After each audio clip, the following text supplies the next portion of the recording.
Hi, everyone. Welcome to Wellness Wednesday. It's another great week of informative, holistic wellness information to help support nurses. My name is Claudia Wong. I'm a nurse practitioner, a yoga teacher, and co founder of Mindful Nurses. Mindful Nurses is a platform to promote self care and well being for nurses.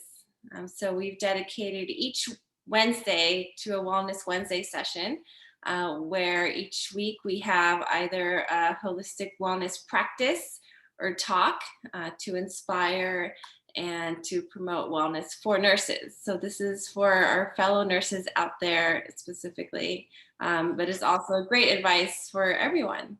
And today I'm really excited to have Jen here. She is an expert in gut health. She's all the way from London, and she learned about gut health mostly through her personal journey and struggles and ups and downs dealing with IBS. So she has some wonderful insights and some information to share for everyone, because we know gut health is so important, and we're learning more and more about how important that is for the rest of the body, and the way we eat and our lifestyle patterns can greatly affect that.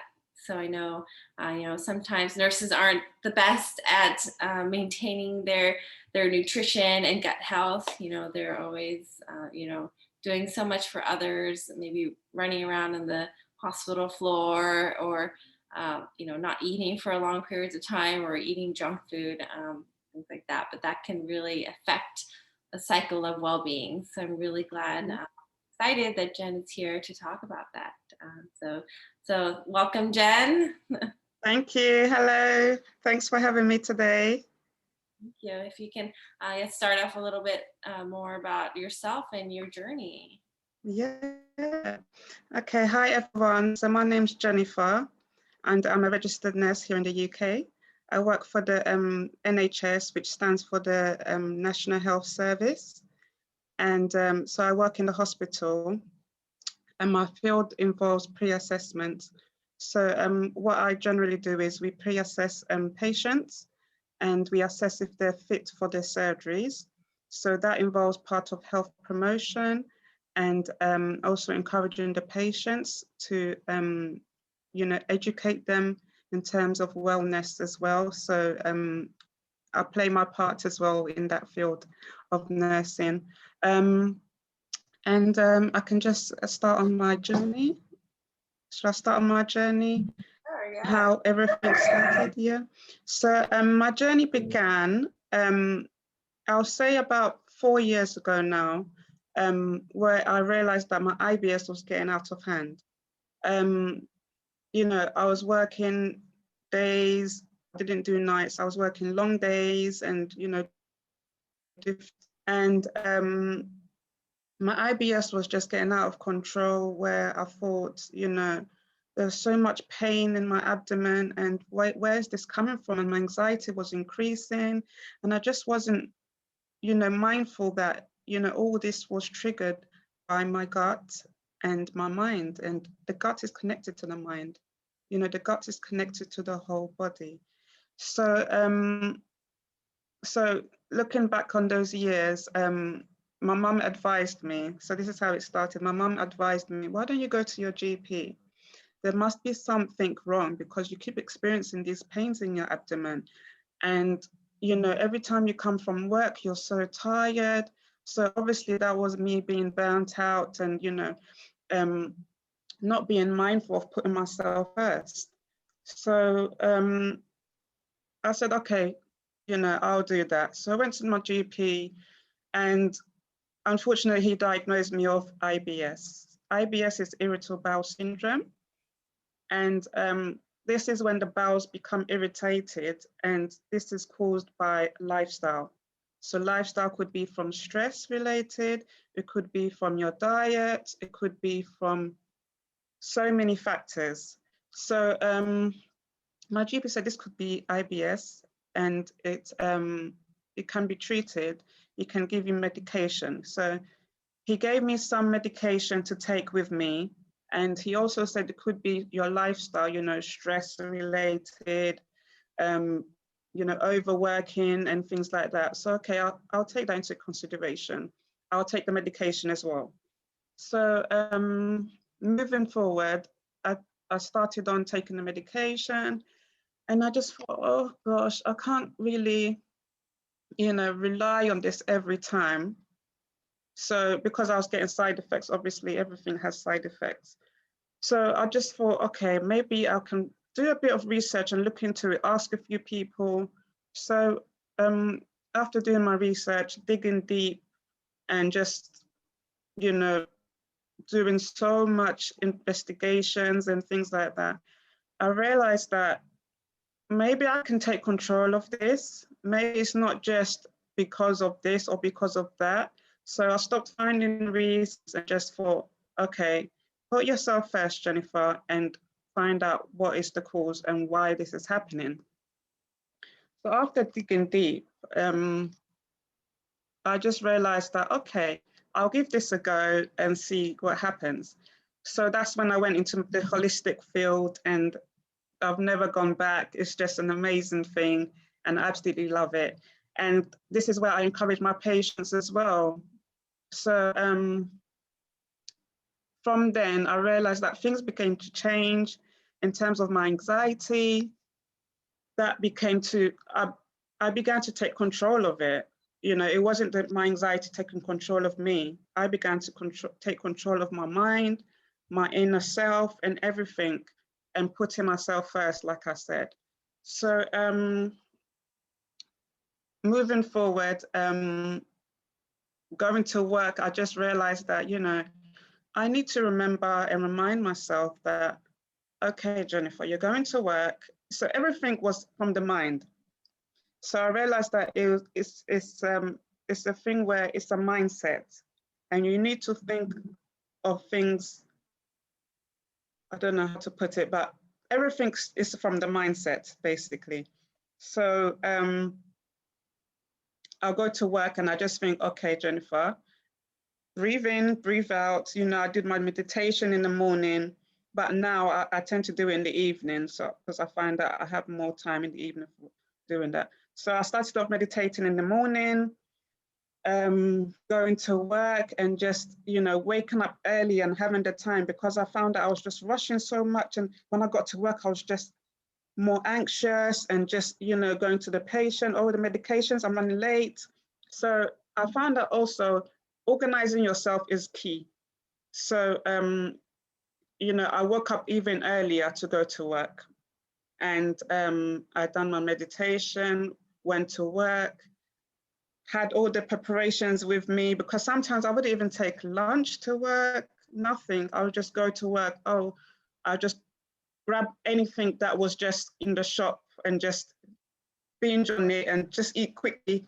Sometimes you won't even have time for a break. And I realized that, no, I have to put myself first before I can, you know, look after my patients. Because if I don't look after myself, I won't be able to look after the patients properly. So now I always take a bottle of water, enough fluid, you know, for myself. And I remind myself, before I used to use an app, which is really good, not an app, sorry, some sort of alarm. And then it would trigger me to remind me to have some fluids. So now I can remember now that, okay, have some fluids, you know, because the body, the mind can't work if you're not having enough fluids in your system. It can't work properly. So hydration is key. So I realized that I always have to take my bottle with me. Wherever I go, I need to take my bottle with me so I can remind myself. Another thing was lunch. So now I take my lunch with me, where I normally have salad for lunch. So avocado salad or prawn salad or whatever type of salad I take with me. And I find it, because before I used to take like heavy food, and I found that I felt a bit sluggish and sleepy. So I take something light for lunch, and then I find it it helps me more. But this is all the advice I'm just giving. So what might work for me might not work for someone else. So yeah, and then I have my snacks with me. So I normally take like some nuts and seeds and raisins and just, you know, snack on them. And yeah, so that's hydration and that's food. I also realized that stressfulness, so that was a trigger. Sometimes you have a bay of patients and you're given so many patients at work and you just don't know what to do. Sometimes you don't know, some people don't know how to speak out and say, oh, I can't handle this amount of patients. Or so I just thought that sometimes you have to speak out and just say, you know, to the nurse in charge, this is beyond my limits. You know, you need to speak out and say, oh, if I can be given some sort of like maybe less patience, because if you can't handle it, you need to ask for help. So that's what I'm trying to say. Asking for help is key, because if you can't do something, don't force yourself to do it. So that was part of my distressing techniques at work, where I realized that I can't go beyond my limits. If I was finding things overwhelming, I would just ask for help. So that was another one. Movement as well was another key thing for IBS. So moving, I've done a lot of moving around work, so that was not a problem. But I found that after work, I needed to do some sort of more movement like walking or cycling, and I really love cycling. So that is something that I took upon, and I, you know, cycle after work. And yeah, that's the key things that really helped me at work. Yeah, those are great. And Yeah, being aware of how poor habits affect you, I think, is also, yeah, and you know, yeah, can recognize to change that. Like with water, yes, yeah, I find if I drink a lot of water early in the morning, then I just kind of perk up like a plant would kind of yeah, feel like, oh, it's important. yeah, Yeah, and pre-packing food for lunch, I think it's yes, important too. So you have the yeah, healthy things for yourself when it's available.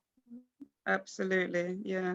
And I always like during the, so I normally take a smoothie with me for breakfast, because sometimes I just feel like that is, I mean, I'm not really a coffee person or a tea person, so I feel like that is my go-to in the morning, and I take a smoothie with me. Sometimes in the winter it's a bit too cold for a smoothie, so I'll probably have some oats on the go or something.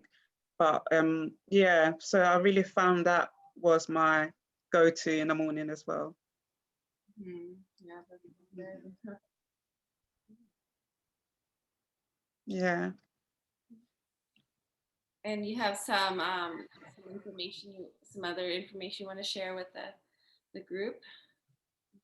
Yeah, so I've got a few slides on here. There's nothing that I really did. It's slides from my Instagram post that I just wanted to add on here. So it's more of graphical post. So let me just get that up in here.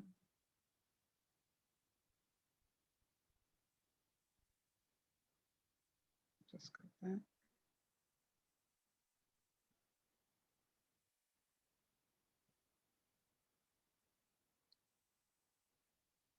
Okay.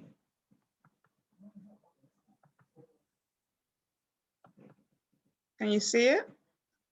Yes. Oops, I think I'm going back now. Okay. So I'm going to start off with the 4 pillars of gut health. So this is what I was talking about, you know, in regards to my journey. I learned that the 4 pillars of gut health is essential. And when we talk about gut health is our overall health. So in order to maintain your overall health, you need to start with your gut health and look after your gut, because your gut is key to determine how you think and how your body works and so many things. So the 4 pillars of gut health, the first one is the physical activity. So the physical activity such as gentle movement. Gentle movement is really helpful for IBS sufferers, because gentle movement makes a lot of difference in terms of the peristalsis in our gut. So peristalsis means the movement, so the contraction and movement of the gut. So every little helps. I would say, even if you cannot, you're immobile and you can't walk, even moving, you know, your arms or whatever that you can move, every little helps. So physical activity, there's gentle movement, there's yoga. Yoga is a very, very good one as well. And stretching as well is very good. Swimming, walking, cycling, and jogging. So, and there's many more different physical activities that can help, but these are main ones, you know. And then we go into adequate sleep. So the second one for the essential pillars of gut health is adequate sleep. So to promote adequate sleep, I found that these help me in terms of coming home from work and helping me sleep. I tend to use a diffuser, and that works by just adding a drop of essential oil, 1 or 2 drops, or sometimes 3. It depends the actual essential oil.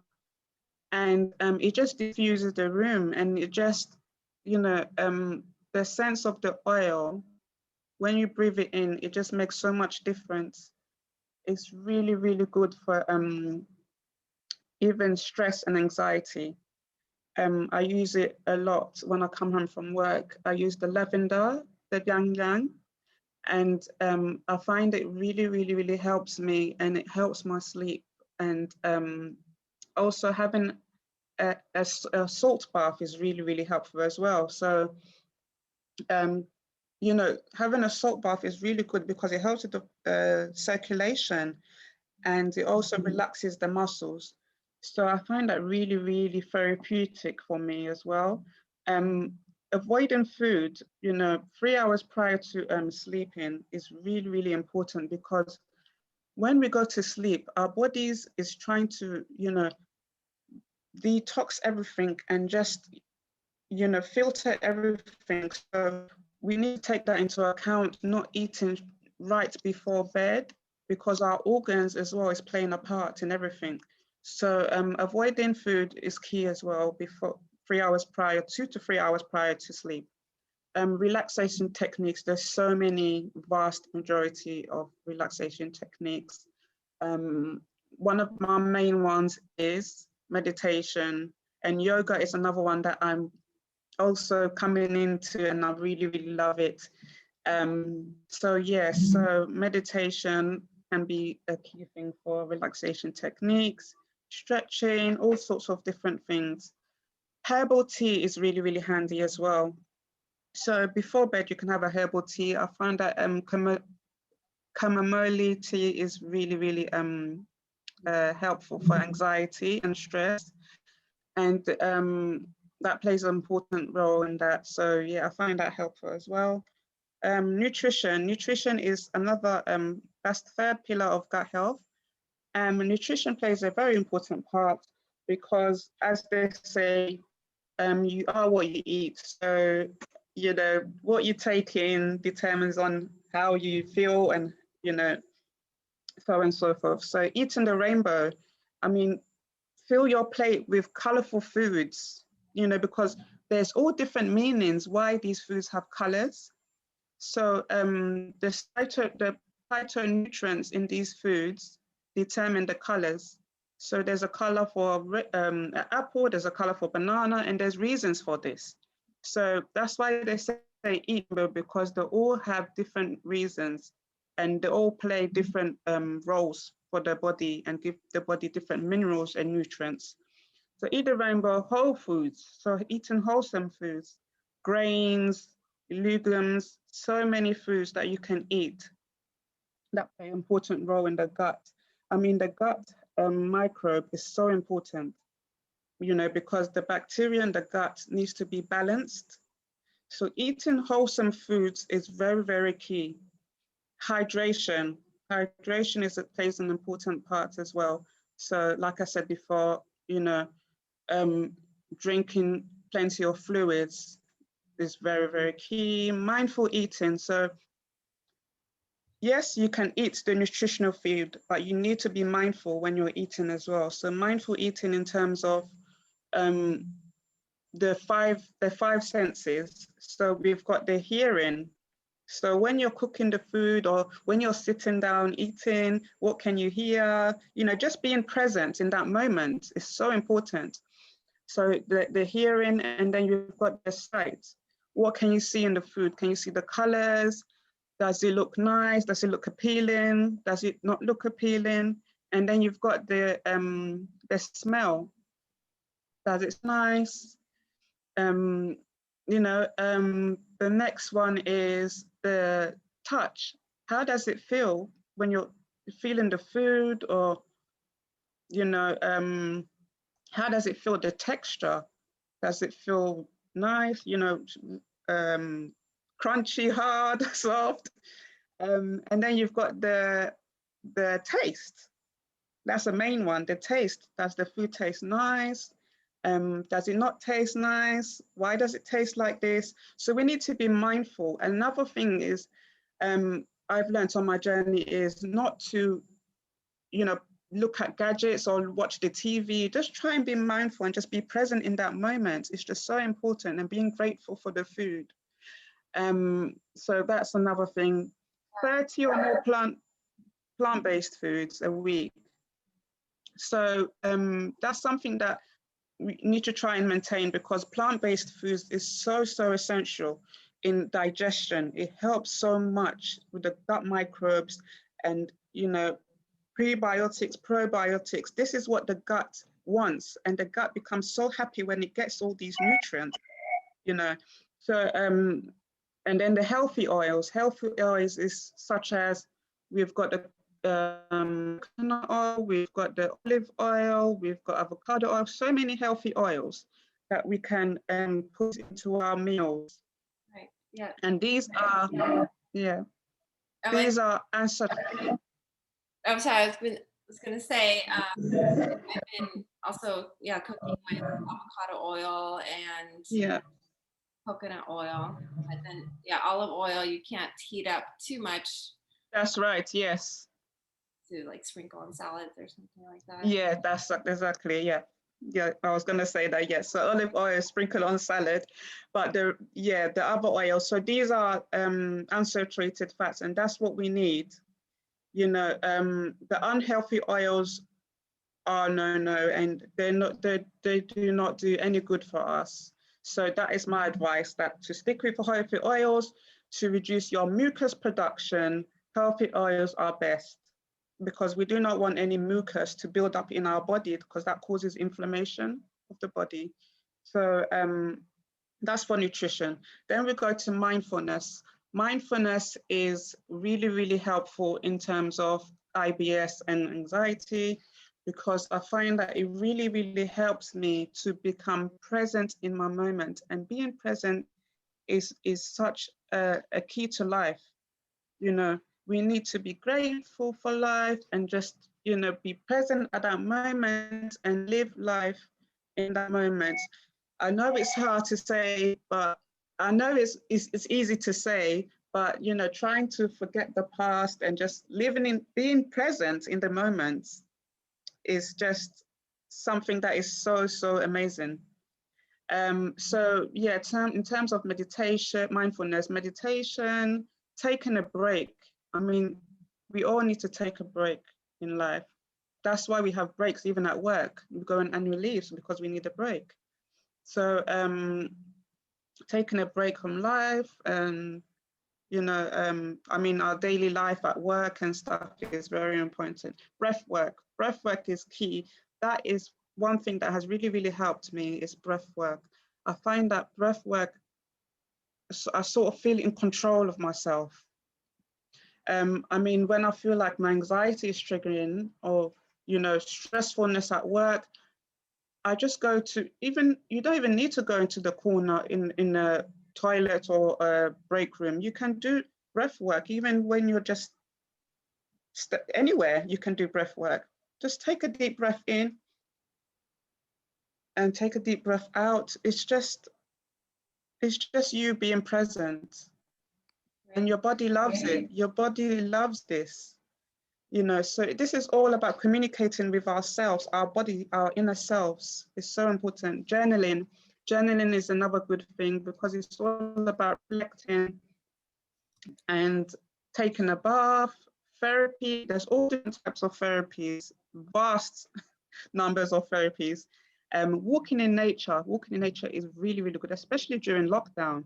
I mean, walking in nature has made so much difference for a number of people. When I speak to people, they just find that walking in nature, you know, just taking that breath of fresh air and just admiring the whole, you know, scenery is just amazing.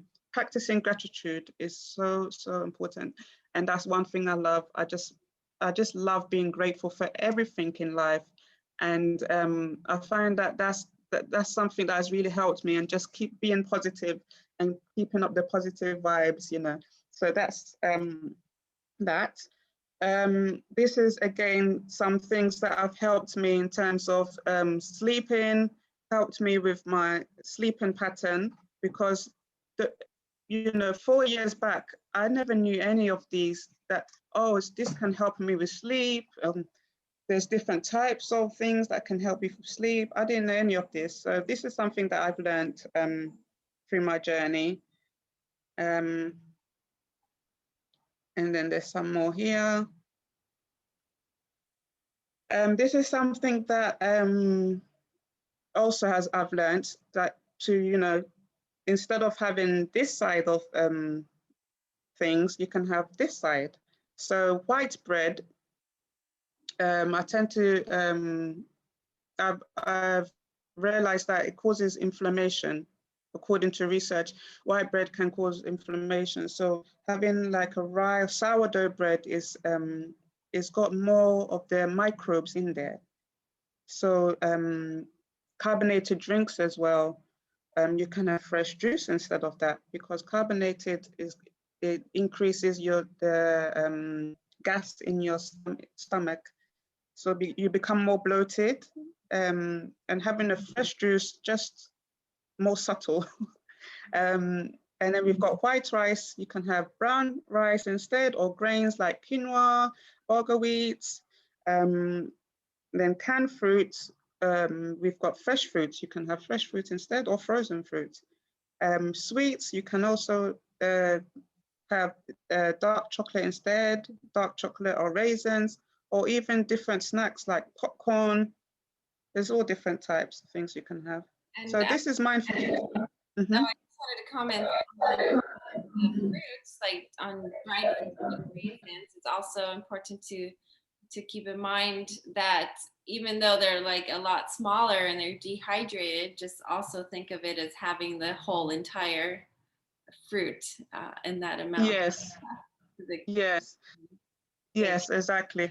And also one thing I wanted to add on is some people living with IBS, you need to be mindful, because some people cannot tolerate high FODMAP. So they tend to follow the low FODMAP intake. So you just need to be mindful of that. But I've learned a different way, that I've learned that focusing on the whole nutritional aspect has helped me. You know, so what I'm trying to say is what might work for someone might not work for the other. So mindful eating checklist. So this is what I was saying before, and acknowledge why you want to eat. Drink some water first, and remove distractions, put away all the gadgets, just sit down and just make sure you're comfortable. Eat slowly and just take small bites and chew thoroughly, because that's another important thing. Because when we're rushing and eating, the body, you know, tends to become stressed as well, because you're rushing eating, and then the body needs to be able to digest the food properly. So when we take small bites and chew thoroughly, it becomes a bolus. and then it goes down the esophagus into the stomach.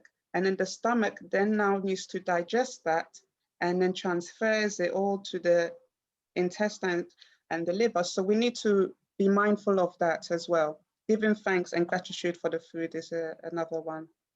I've been and this yes. There are people that eat in silence too. Like I went to festivals and there's like a silent eating area. So people Wow. mindful and really taking the food. Yeah. Wow, that's amazing. Wow. Yeah, so drinking water, these are just a few benefits of drinking water. Helps with digestion, improves exercise performance, maintains the pH balance inside the gut. So the gut needs to have a pH because there's a thing called acid reflux. So sometimes you get a lot of reflux, and that's from the imbalance of the pH and the imbalance of the gut. So that's just bear in mind that. And also it helps to absorb the nutrients that we take into the body. The water helps to absorb these nutrients, helps weight loss, promotes healthier skin, helps the body flush out the toxins, and boost energy as well, and brain health. These are a few poses that helped me as well for digestion. So just the simple poses and stretching can make so much difference for your digestion. And it's just amazing how the body works, you know. This is also a sugar alternative, which I thought I'll add on here because what I generally tend to have, I don't really put sugar in my food, only if I'm having like even that I've been trying to cut down. So coconut sugar is what I tend to have. I just sprinkle a little bit on my brown flakes.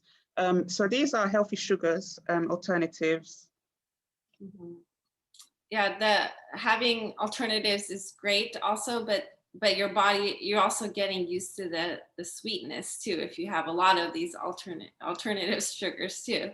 Absolutely, absolutely, absolutely. Yes. So just from weaning from the sugars that are not as healthy onto these, just wean it off gradually, and then that will help you come off of it completely, hopefully. So that's just something to bear in mind.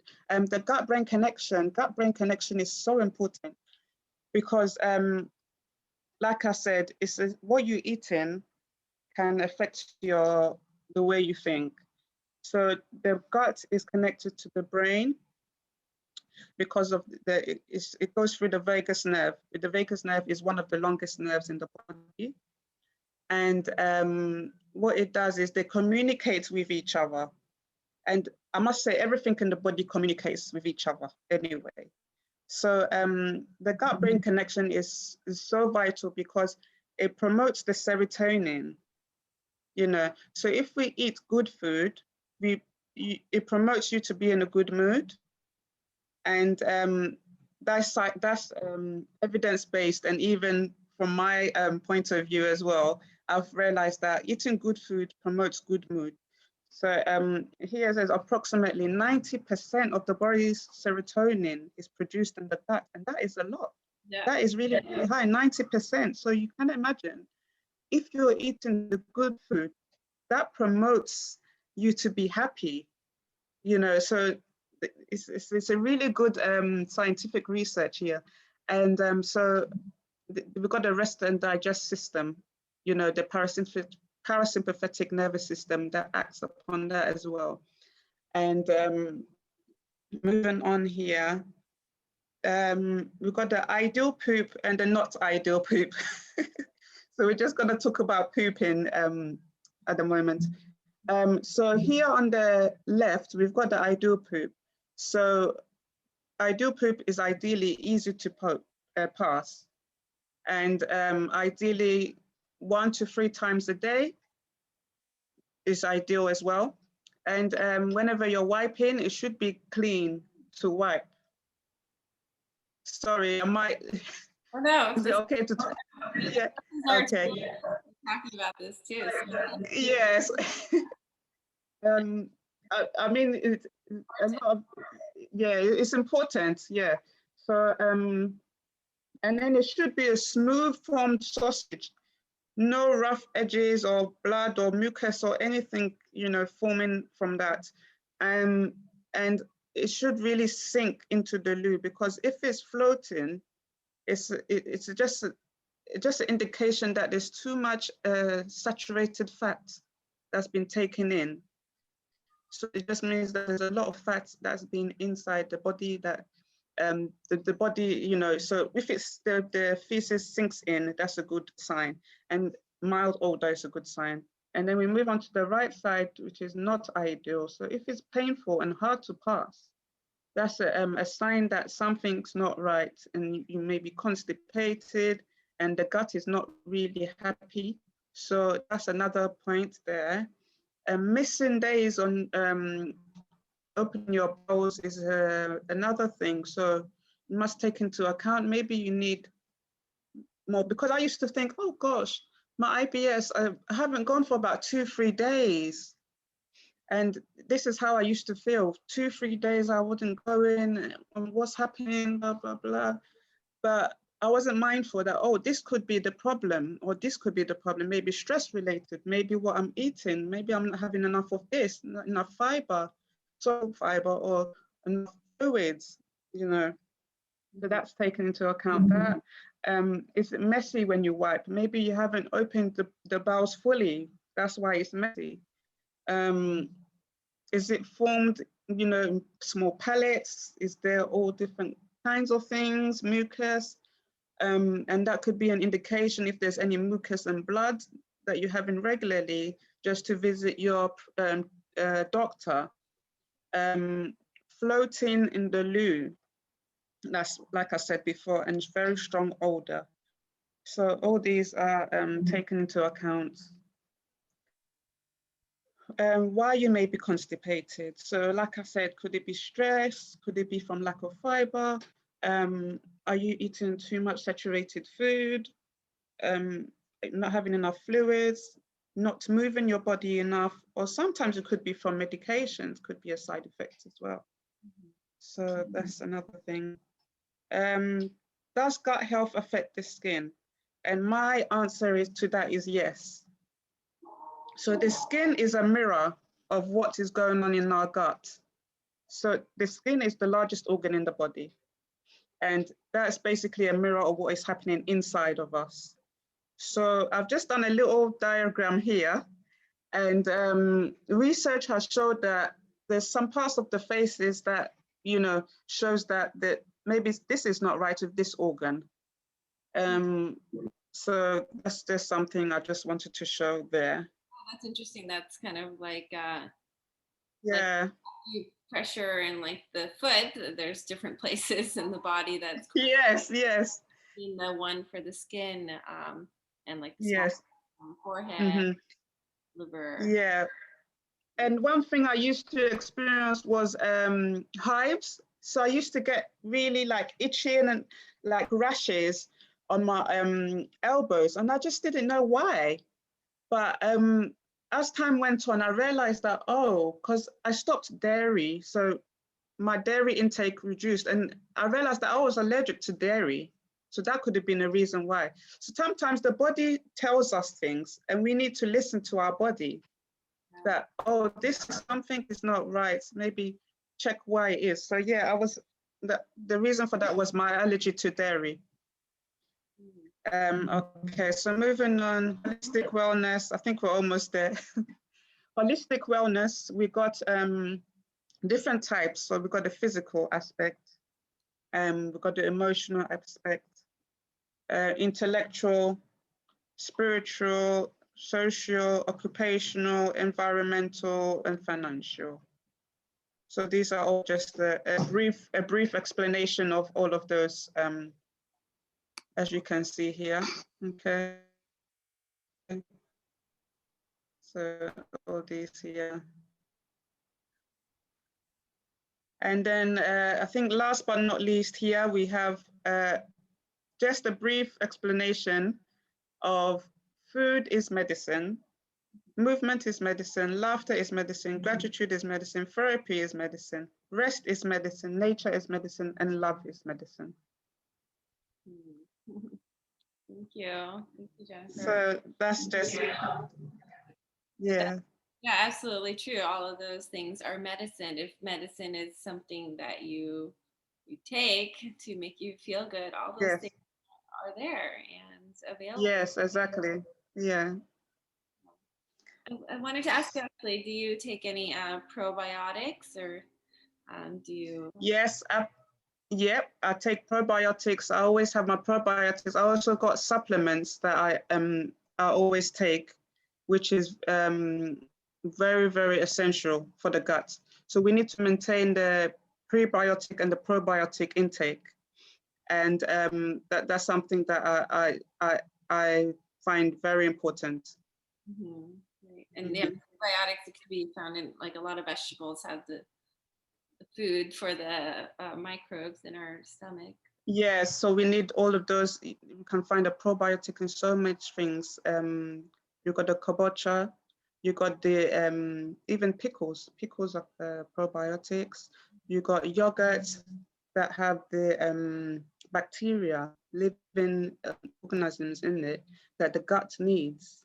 You know, so the gut needs so much of these things to be able to balance it and just to work properly, you know. So that's something that is very essential.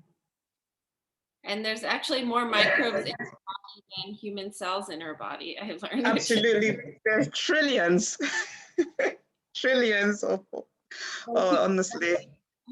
To keep them happy, Yeah, keep us happy because they produce 90% of the serotonin. It's found in our gut. absolutely, absolutely. It's amazing how the body works. Absolutely amazing. Yeah. Amazing numbers. Yeah. I also wanted to talk to you about like water quality. It's important to have really great, lots of intake of fluids and water, but also the quality of your water is important. Yes. Yes. So water, and what I tend to do is filtered water is very important. So if you have filtered water, that's very good. But what I tend to do is, if you don't have filtered water, you can check the pH of the water. And according to research, a higher pH in water is better. So I tend to go for a pH of water above 7.5. That's ideally what I go for. So it's more alkaline. I go for the more alkaline water. And I don't know if it's available for London where you are, but there's this website called EWG.org, Environmental Working Group, and they look at lots of different things like water quality. Like you can look up your zip code and find out which contaminants are in your tap water. And then, really? And then try to find a filter that actually covers. Can I write that? What's it called? EWG.org. Right, okay. I don't know if it's in your area. At least it's in the. I will have a look into that. Yeah. It also tests. You can also look at lots of other different products to everything like sunscreen, face. Amazing! Wow. Cleaning products to see like how healthy they are for the environment and for you too. So that's something I've been. Wow. Yes. More. It's very interesting. I know there's an app. There's an app that can, you scan the food, and then it shows you all the, if it's good or not good. Oh. So they determined on the ingredients, determining what the ingredients have. It tells you whether it's good or even hair products, all different products. We've got an app on that, but I'm not sure the name. Okay. Yeah. Yeah.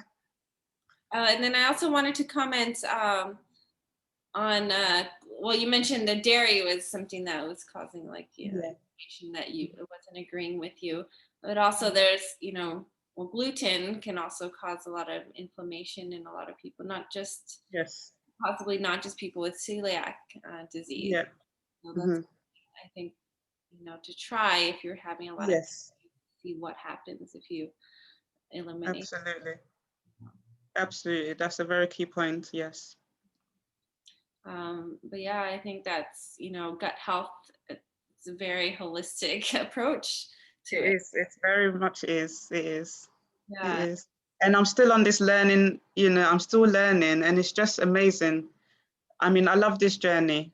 I absolutely love it. And I love, just even advising my patients, because sometimes when you have a high risk patient coming in for surgery, and the anaesthetist says, you're not fit for surgery to the patient, they feel a bit down. So I feel so happy because I encourage them, don't worry, it's not the end of the world. You can do this, you can do that, try this, try that. And at the end of the day, I feel so happy with the patient and myself, because we're targeting something here, and they can achieve it. As long as you put your mind to it, you can achieve it. Yeah. Yeah. And it gives them hope, not just like, oh, you can't do anything because you can't have surgery. There's like all these things Absolutely. we talked about today, Yes.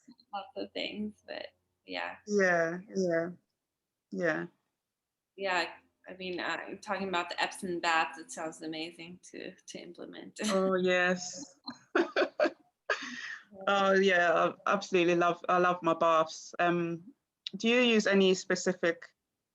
Actually, my place doesn't have a tub, which is just a stand-up shower, but I might get a Shower? one because I do like having. Showers are good as well. Having cold showers stimulates the vagus nerve. And then So, you and wakes you up. yes, but gosh, I tend to just use cold water on my face, because the cold showers, but you could just feel yeah, but that stimulates the vagus nerve, so it's good to give that a try. So many things, it's good to give it a try, like gurgling as well stimulates the vagus nerve, which is very good. All different things. Yeah, the vagus nerve is amazing. Amazing, it's amazing. So many things. Absolutely. Yeah, sometimes I do like a cold water burst at the end of the shower. Wow. Yes. At the end of the day, well, that's kind of more like to wake you up also. And Exactly. Yeah. at the end of the day, yeah, hot shower. Yeah. Sounds great. Yes. Well, thank you so much, Jennifer, for sharing this knowledge and your personal story about gut health. I think will help many people just reanalyze like what's going on in their lives and Yes. why, they're not feeling well emotionally or physically, or their bowels are not moving as well as they could be. So Yes. thank you so much, and thank you everyone for tuning in.